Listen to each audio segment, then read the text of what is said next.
Hey, recently I was speaking down at a conference in Dallas, Texas, and the conference organizers were super kind. They put me up in a really nice hotel, and it was one of those hotels that has the white bathrobe in it. And I normally don't put it on. I don't really need it. I'm usually in and out, and I don't get into that kind of thing. But I saw it, and I thought I'm going to put that bathrobe on, and sure enough, when I put it on, folks. It felt really good. And it didn't feel really good just because, the robe was soft and that sort of thing. It felt really good because once I put the robe on, I just realized that this robe comes with some privileges. You put the robe on and you can leave stuff on the floor in the hotel. You don't have to pick up after yourself. I realized that my bed got made for me every day. There were fresh linens that showed up every day. I didn't have to ask for it. And then, I could order room service if I wanted to. And I could just make a telephone call. And people would bring food to me in my room. That was just crazy. I got the robe, and therefore I get to be served. Now, this isn't the robe from the hotel. I would never steal the robe. I got this when I got home because I thought, I'm going to try this at home. So I put the robe on at home, and I called my wife, Rachel, and I said, I'd just go ahead and like to order some dinner right over here in the bed. And you can imagine that did not go over very well at all. So here's the thing. I find it really interesting that when we look at the life of Jesus, the King of the universe, Jesus didn't use a robe at all. He didn't wear a robe. What Jesus used was a towel. I want to take you back to a night when Jesus picked up a towel. It was late Thursday evening. It was within 24 hours of Jesus being tried and hung on a cross. He's having the Last Supper with his 12 disciples. And I'm over in Luke chapter 22. We're told that after dinner, the disciples, they got into an argument about who was the greatest, who deserved to be served, who deserved privilege. It's kind of encouraging to know that all families bicker at holiday meals, right?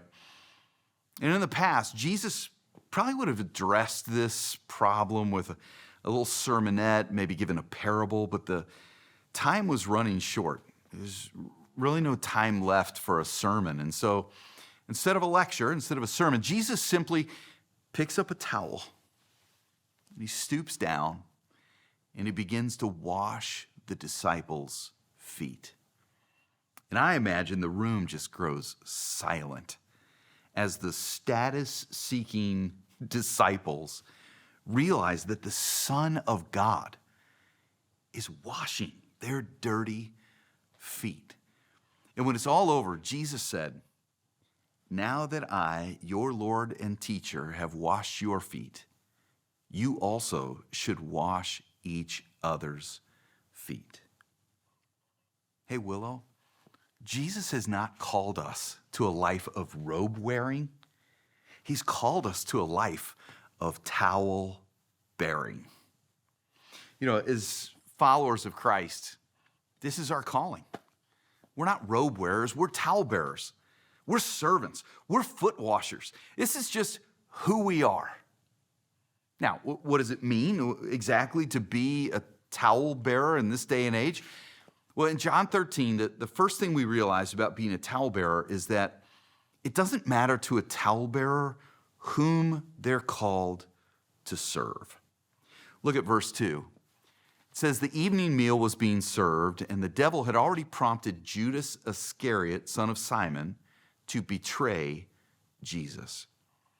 Now think about the significance of this moment. Jesus is getting ready to be betrayed and crucified within the next 24 hours, and so he's sitting at a table with Judas, the guy who's going to betray him to death, and Jesus knows that.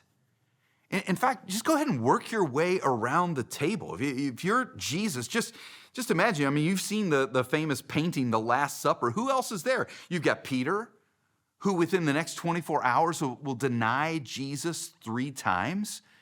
I mean, Peter, James, and John, who when Jesus is in the garden in one of his most vulnerable moments, asking them, will you support me? Will you stay with me? Will you pray with me? And they fall asleep. They abandon Jesus in that moment. And not just Peter, James, and John, just go all the way around the table. Every one of those disciples are going to let Jesus down. They're going to abandon him in the time that he needs them the most. And Jesus knows all of that.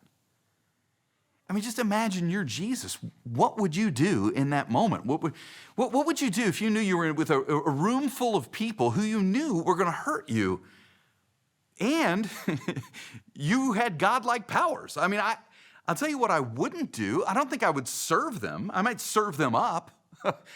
I wouldn't have dinner with them. I might have them for dinner, you know.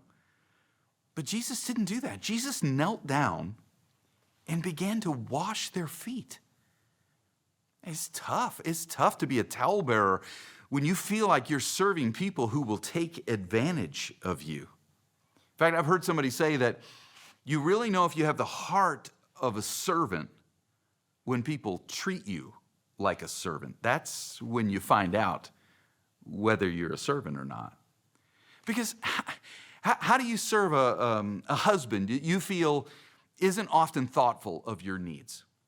Or how do you serve a wife who you feel rarely communicates how much she appreciates everything that you do for the family? Or how do you serve a child who moves so fast and doesn't slow down enough to throw their arms around your neck every once in a while and just say, thank you? How do you serve a coworker who talks behind your back? Or a neighbor who's always taking and never giving? How do you serve a church member who acts superior to you? And how do you serve when you feel unappreciated and unnoticed by the people around you? You see, for most of us, what we tend to do is just neatly fold up the towel and put it in the drawer and say, fine, if that's the way you're going to treat me, I'm out.